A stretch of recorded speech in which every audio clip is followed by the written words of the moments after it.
अस्सलाम वालेकुम, नमस्कार, सत श्री अकाल एंड गुड इवनिंग। मैं हूं अर्ज़ू काज़मी और आप हमेशा की तरह से देख रहे हैं पॉइंट ऑफ व्यू। हमें जी जॉइन किया है सुमित पीर जी ने, बहुत शुक्रिया सर कि आज आप आए, thank you so much. Thank you ma'am, thanks for the invitation.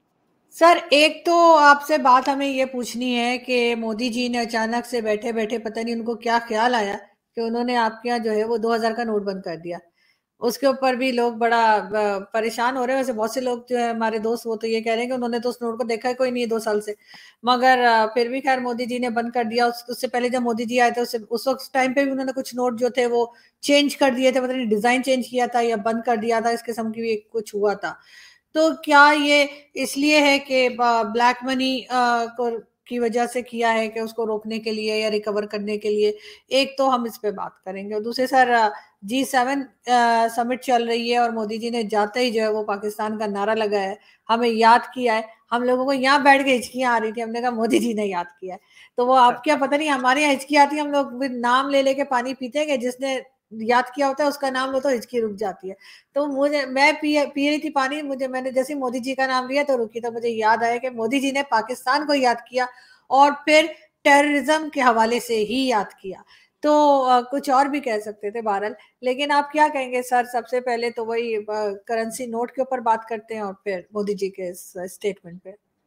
देखिए आरजू जी, पहले तो शो पे बुलाने के लिए धन्यवाद। और अगर बात करें हिचकियों के परिप्रेक्ष्य से और पाकिस्तान और टेररिज्म के परिप्रेक्ष्य से, तो आपको तो पानी पीते ही रहना पड़ेगा, पीते ही रहना पड़ेगा, पीते ही रहना पड़ेगा। मतलब सांस लेने से ज्यादा पानी पीना पड़ेगा। तो फिर एक ड्रॉपर लगाइएगा, एक एक बूंद आ गई, वो काम चलता रहेगा।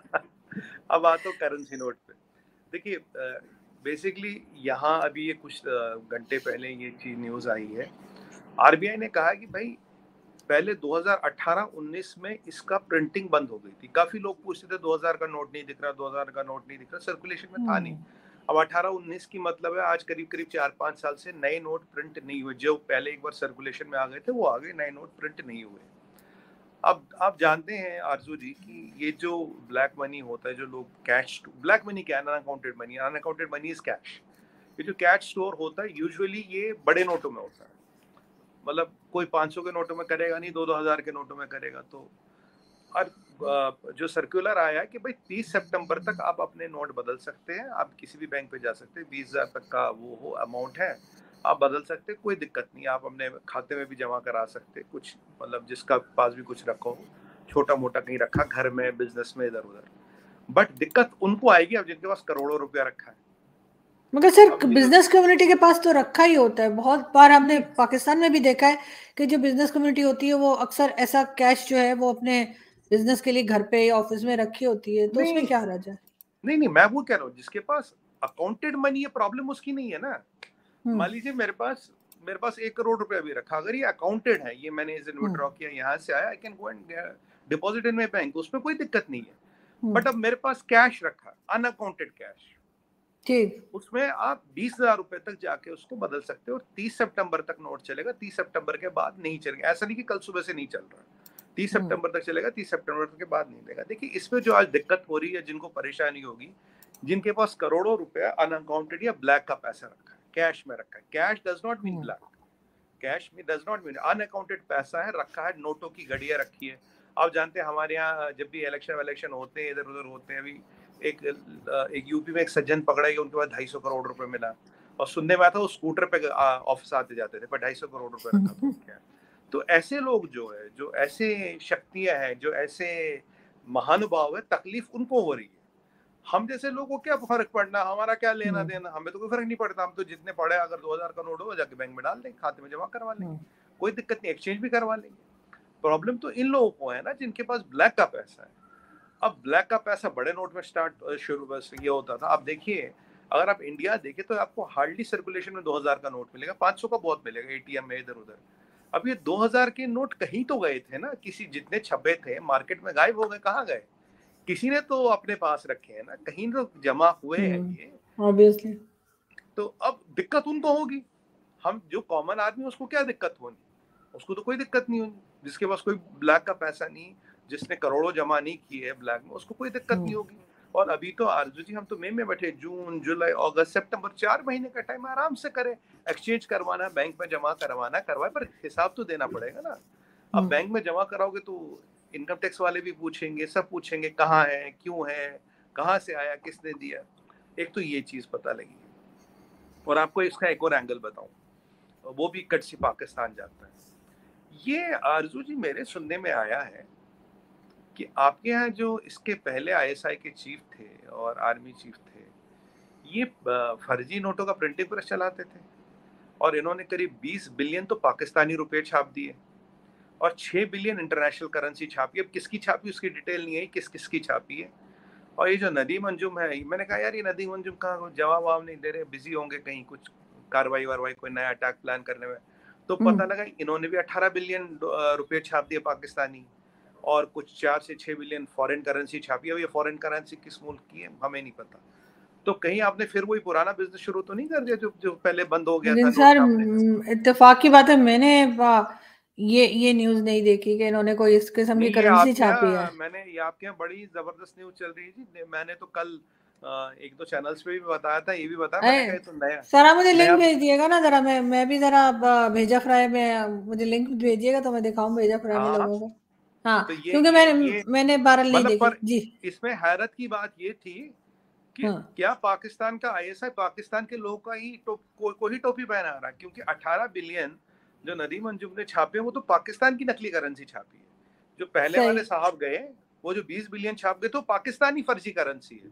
तो आपने थोड़ा बिजनेस का स्कोप बढ़ा दिया। अब आप आसपास के लोग की फर्जी करेंसी नहीं छपाते, अपनी भी छपाते हैं। लेकिन ये क्या, खैर मैंने ये न्यूज नहीं सुनी, वाकई में ऑनेस्टली मैंने नहीं सुनी, लेकिन अगर आप मुझे भेज देंगे तो मुझे आसानी हो जाएगी समझने में। बिल्कुल मैं आपको लिंक भेज दूंगा जी, इसके डिबेट के बाद मैं आपको भेज दूंगा। तो ये चीजें आपके यहाँ आ रही है कि इसे तो मदर ऑफ ऑल स्कैम्स कह रहे हैं। तो मैंने कहा यार ये तो आप मल्टीनेशनल बन गए। मतलब पहले तो मतलब और अपनों को भी नहीं छोड़ा, अपने यहाँ भी फेक करेंसी चला रहे हैं। तो ये खबरें आ रही है। तो अब हो सकता है आपने कुछ 2000 की नोट की प्रति भी आपने कुछ अग्रसर हुए हो, कुछ उसके वोटोटाइप बना रहे हो। देखिए जब ये खबर आपके आई है, हमारे यहाँ खबर तो आती है ना, हमारे यहाँ तो जल्दी खबरें आ जाती है। तो वैसे लास्ट टाइम जो मोदी जी ने नोटबंदी की थी, आपके यहाँ कोई सज्जन थे, क्या नाम भूल गया मैं उसका, सुना उसके पास 50,000 करोड़ के नकली नोट छपे थे, उसने खुदकशी कर ली। ये तो आपने भी सुना होगा, नाम मुझे ध्यान नहीं आ रहा। आपके यहाँ एक सज्जन थे, उसने खुदकशी कर ली। वो तो इसका किंग पिन था नकली नोट छापने का। तो अब तीसरी बात आपको बताऊं, जब से हमने नोटबंदी किया आरजू जी, एक अजीब चीज हो गई है। हमारी इकोनॉमी ऊपर जा रही, पाकिस्तान की इकोनॉमी नीचे जा रही। नहीं तो सर ये बड़े नोट फर्क वहां पड़ रहा है, ऐसा क्यों? सर जिनकी इकोनॉमी स्ट्रांग होती है उनके यहाँ छोटे नोट ही होते हैं ज्यादातर। बड़े नोट उसी जगह पर होते हैं जहाँ पे इकोनॉमी खराब होती है। जाहिर है हर चीज इतनी महंगी मिल रही होती है। आपके यहाँ इकोनॉमी क्योंकि स्टेबल है तो दैट्स वाई आपकी जो बड़े नोट है उसकी इतनी जरूरत नहीं है। लेकिन सर जी मैं आ रहा हूँ, मैं एक चीज बताऊं। मैंने एक एनालिसिस किया था जब से हमने नोटबंदी की है, आप तारीख निकालिएगा 2016 की, हमारी इकोनॉमी ऊपर जाती जा रही, आपकी इकोनॉमी नीचे आती जा रही। कहीं ये जो जिसने खुदकशी की थी, जावेद कुछ नाम था उसका, 50,000 करोड़ के उसने जो नकली नोट छापे थे और उसे वो तो बेकार हो गए। और तब से, और आपके यहाँ तो शायद 5,000 का भी नोट आता है जहाँ तक मुझे पता है। 5,000 का होता है, बिल्कुल होता है। हाँ तो क्योंकि देखिए कैश वैश ले जाने में आसान होती है ना। 5,000 के नोट, 20 नोटों में 1 लाख रुपए बन जाता है ना। तो दिक्कत इधर उधर आपके फौजियों को होती नहीं। सब तो सर उस तरह के थोड़ी हो जो बच्चन साहब के पहले 1 लाख ले आओ तो इतना बड़ा ब्रीफकेस लेके जा रहे होते थे। तो वो वाली टेंशन तो नहीं है ना। समझ आ रही मैं कह रहा हूँ। तो कहीं तो हमें, मुझे लगता है शायद कुछ ऐसी भी इंटेल थी, मुझे ये नहीं पता, मेरा ये अंदाजा है कुछ ऐसी भी इंटेल थी कि आपने कुछ वोटोटाइप बना दिया और तब से अब कोई और खुदकशी ना कर ले पाकिस्तान में। कल मुझे खबर ना है किसी और ने खुदकशी कर ली। वैसे नाम मैंने आपको कुछ बता दिया, कोई भी हो सकता है। चले मैं ये भी सर्च करूंगी, मैं बिल्कुल ये भी चेक करूंगी। लेकिन सर मिलेगा तो मैं आपको ये दोनों भेज दूंगा। ये आपको कहीं मिलेगा मुझे तो मेरे पास मुझे भेज दिएगा। बिल्कुल तो सर मुझे दोनों भेज दिएगा। ये खुदकशियां आपके यहाँ बड़ी हो रही है जी, बड़े लोग वो भी। और सर वो जो नकली नोट आप कह रहे हैं बना रहे हैं वो भी जरा भेजिएगा। बिल्कुल। लेकिन सर मुझे ये बताइए ना सर कि G7 की अगर हम बात करें, कितना इम्पोर्टेंट है आपके ख्याल से ये भारत के लिए? और अभी जैसे गए जापान गए हैं मोदी जी, और जाते उन्होंने वहां पे खैर पाकिस्तान का नाम लिया, ठीक है वो तो खैर, लेकिन बहुत टाइम के बाद पाकिस्तान का नाम लिया। बिल्कुल खामोशी थी, वरना आपकी लीडरशिप की तरफ से कुछ कहा नहीं जा रहा था। तो क्या लगता है आपको कि कितना इम्पोर्टेंट है ये उनका विजिट? देखिए आरजू जी, मेरा ये मानना है, अगर आप आजकल के टाइम में इकोनॉमिक्स देखें, आप जियोपॉलिटिक्स देखें, एक चीज बहुत वाजे और क्लियर है, भारत के बिना G7 is a joke. You cannot have the fifth biggest economy not part of G7. इसीलिए हर बार हमें को जिसके यहाँ भी हो रही है, हमें इनविटेशन देके बुलाता है, क्योंकि दुनिया में 20% of the humanity and fifth largest economy by GDP and third by PPP, fourth biggest military power in the world, आप उसको G7 में नहीं बुला रहे हैं, तो फिर तो ये एक बहुत बड़ा और बड़ा मजाक है। पहली बात तो G7 वालों को ये मैं मैसेज दूं, तो आपको बुलाना, हम आप हमें बुला रहे हैं, ये आपका ऑप्शन नहीं है, हम आपका कंपल्शन है। पहली बात तो मैं ये क्लियर कर दूं। तो मतलब जापान ने कोई ऐसा नहीं कि हमें बुलाना पड़ता, हमारे बिना कोई चीज होती नहीं। दुनिया का हर फैसला कहीं ना कहीं दिल्ली के दरबार से निकल के जाता है आरजू जी, ये एक सच्चाई है जिंदगी की, इसको आप नकार नहीं सकते। वो जमाना था कि एक बार नहीं जाता था, पर आजकल जाने लगा और जाना पड़ेगा हर फैसले को, ये भी आपको बता दूं। और बहुत सी चीजें आप जानते हैं कि मैं काफी चीजें एडवांस में बता देता हूँ जो धीरे धीरे सच होती है। अमेरिकन इकोनॉमी की बात करें, इसकी बात करें, अब आप देखेंगे धीरे धीरे हर चीज आ रही है, और नंबर भी आपको बता देता हूँ कि इतना ट्रिलियन है, ये है, वो है। तो ये चीजें अब दिल्ली होके जाएंगी, ये एक हकीकत है जिंदगी, it's a reality of life, people have to get used to it. पहले तो आपको ये बता दूं। दूसरी बात, वो एक निक्की के कॉरेस्पॉन्डेंट है, उनका इंटरव्यू हुआ था मोदी जी के साथ, तो उन्होंने बोला जी, चाइना के बारे में सवाल पूछा उन्होंने, पाकिस्तान के बारे में सवाल पूछा, तो मोदी जी ने कहा देखो जी, अब तक ये टेररिज्म चल रहा है, तब तक तो पाकिस्तान से कुछ बातचीत, कोई चीजें आगे नहीं हो सकती। हाँ, आने वाले टाइम में वो टेररिज्म बंद कर दे, चीजें हो जाए, तो चीजें सुधर भी सकती है। हम तो चाहते हैं कि हमारे दोनों नेबर्स के साथ एक पीसफुल कोएग्जिस्टेंस हो। बट अगर चाइना ये सोचता है कि वो बॉर्डर पे LAC पे दिक्कतें करते रहेगा और वो संभव नहीं, और India is fully capable to protect its sovereignty.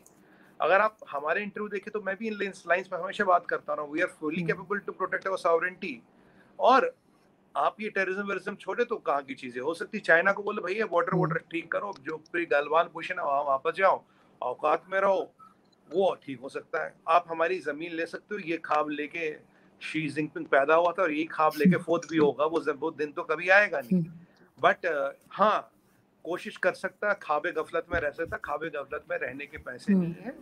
और आज मुझे बड़ी खुशी की बात इसमें है आरजू जी, हमारे प्रधानमंत्री जी ने एक इंटरनेशनल फोरम पे, एक इंटरनेशनल पब्लिकेशन को इंटरव्यू देते हुए ये चीज बिल्कुल वाज़ेह और क्लियर कर दी, बहुत वाज़ेह। India can protect its sovereignty, India sovereignty is not negotiable, India is fully competent of protecting its interest.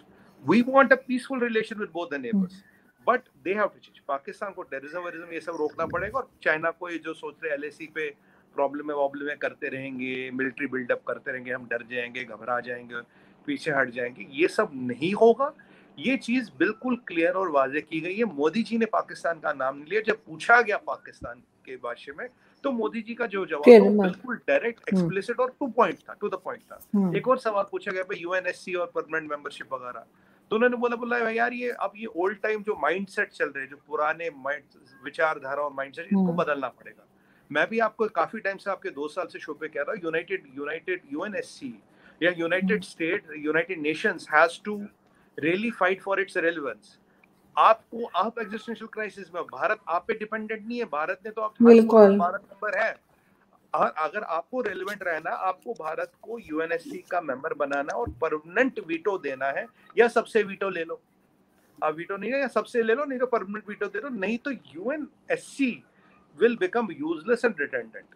ये जो ओल्ड टाइम मेथड्स और माइंडसेट है, इनको बदलने की जरूरत है। भारत की बढ़ती हुई ताकत को आपको मानने, जानने और पहचानने की जरूरत है। आप नहीं मानोगे एज UNSC, कोई फर्क नहीं पड़ता, दुनिया मान रही है, G7 G20 I2 U2 और ब्रिक्स, इसी की भी बात करें, भारत तो हर जगह है। और आरजू जी, आज कल में तो मोदी जी जो पापुआ न्यू गिनी जा रहे हैं, वहां पे एक 14 आइलैंड नेशंस का एक सम्मेलन हो रहा है, पैसिफिक आइलैंड नेशंस का, उसको भी वो एड्रेस करेंगे।